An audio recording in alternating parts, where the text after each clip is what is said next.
Hi mami! Ang ating dish for today ay ginulay na mais. So, sino bang mahilig sa mais dyan? Mas bagay sa inyo to mga mi. Kaya try nyo na to lutuin. Gisa lang po natin yung bawang, sibuyas, kasama yung baboy. Sama na rin natin yung hipon. Hindi naman kailangan sobrang madaming hipon, pero mas masarap kasi yan may hipon para pampalasa sa ating sabaw.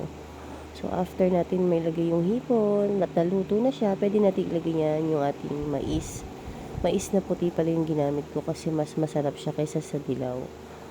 So, tinanggal ko muna yung mga hipon kasi mau-overcook siya dahil pakukuluan natin to at palalambutan. So, yan, dinagdagan ko na siya ng water